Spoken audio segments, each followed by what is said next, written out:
The entire wedding ballroom erupted in laughter. My sister stood beside her new husband, smiling as a giant screen behind her displayed a slideshow titled Family Memories. Then my photo appeared. The next slide hit like a punch. Asterisk college dropout. Asterisk another. Asterisk divorce. Asterisk another. Asterisk family disappointment. Asterisk. People laughed. Some looked away awkwardly. My mother raised her champagne glass. My father shook his head and said, "Maybe tonight she'll finally learn some humility." My sister smirked. "Don't be upset," she said into the microphone. "We're just telling the truth." I felt hundreds of eyes on me. My hands trembled. Then my phone buzzed. I looked down. Read one message. And suddenly, everything changed. "My name is Emma Parker and I'm 34 years old. For as long as I can remember, I was the family disappointment. At least, that's what my parents called me. My younger sister, Olivia, was their golden child. She earned perfect grades, won awards, and somehow managed to turn every achievement into a family celebration. When she got accepted into a prestigious university, my parents threw a huge party. When I got accepted into a smaller college, they asked why I couldn't be more like Olivia. Years later, when my marriage ended, things got worse. My parents treated my divorce like proof that I'd failed at life. What they never understood was that leaving an unhealthy relationship wasn't failure. It was survival. Around the same time, I left college and started pursuing a business opportunity most people thought was risky. My parents laughed. Olivia laughed too. Whenever relatives visited, someone would eventually mention my bad decisions.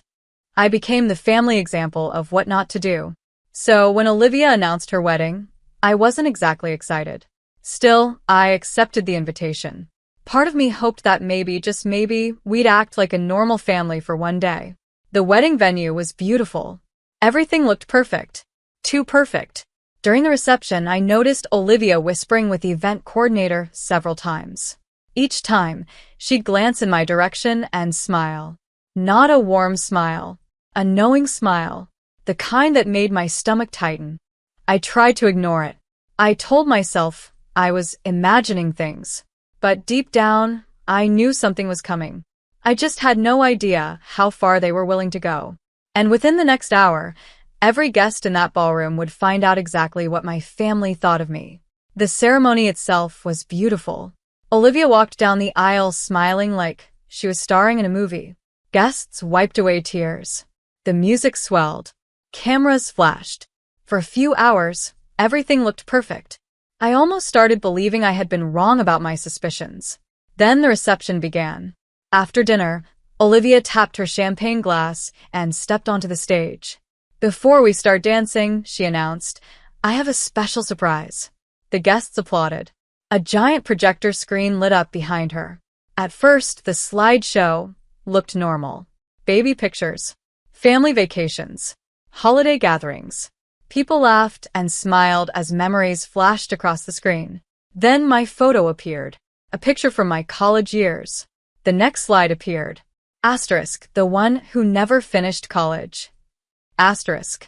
A few people chuckled. I froze. Another photo appeared. Asterisk, family expert on bad decisions. Asterisk.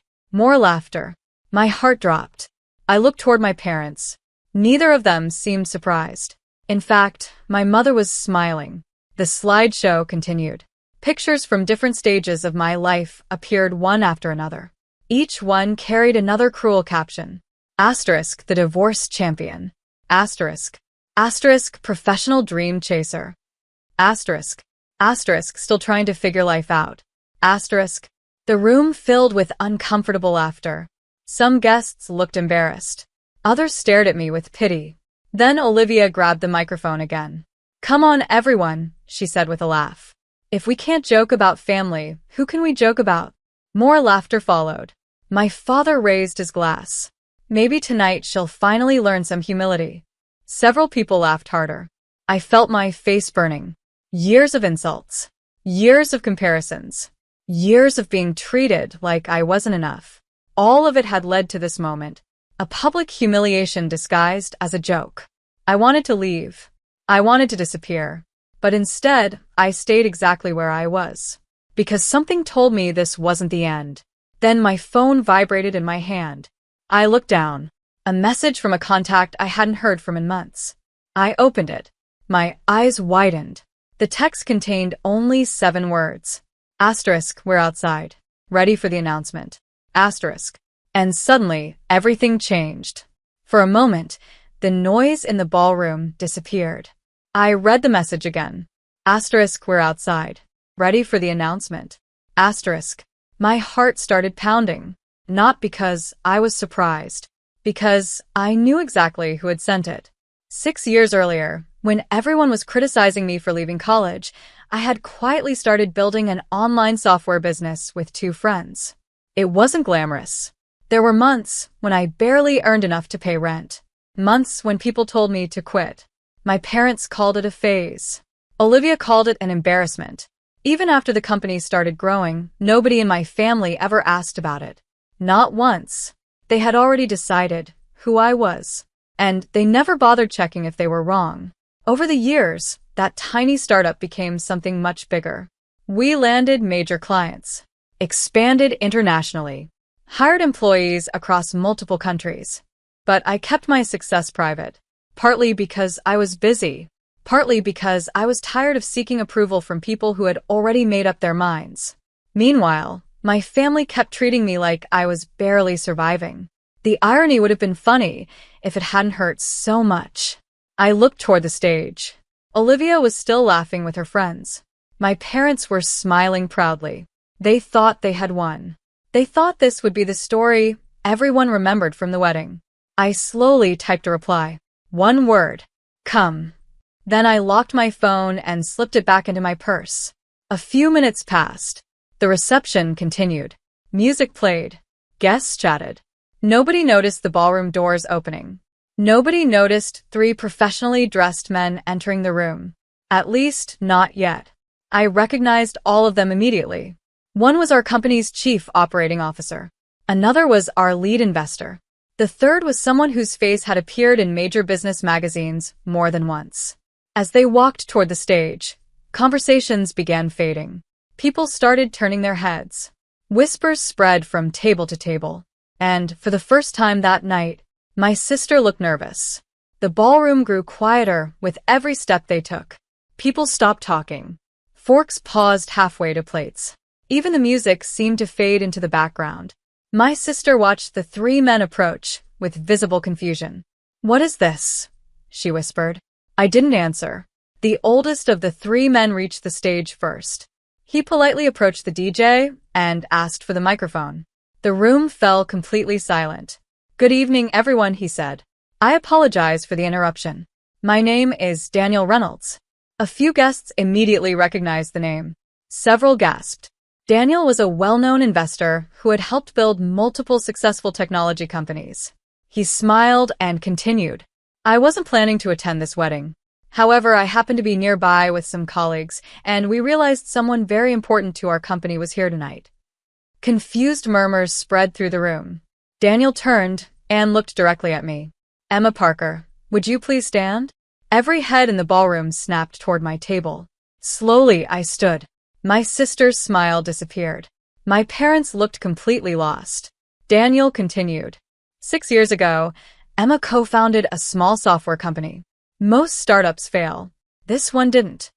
The giant screen behind him changed. A company logo appeared. Then revenue numbers. Employee growth. International offices. Major partnerships. The room stared in stunned silence. Our company recently completed a strategic acquisition agreement valued at over $40 million. Gasps echoed throughout the ballroom. Daniel smiled. And Emma remains one of the largest stakeholders. I saw my father's jaw literally drop. My mother looked like she had forgotten how to breathe. But Daniel wasn't finished. More importantly, he said, Emma built all of this while facing years of doubt and criticism. I've worked with hundreds of entrepreneurs. Very few possess her resilience. The silence became almost unbearable. Then someone started clapping. Another joined.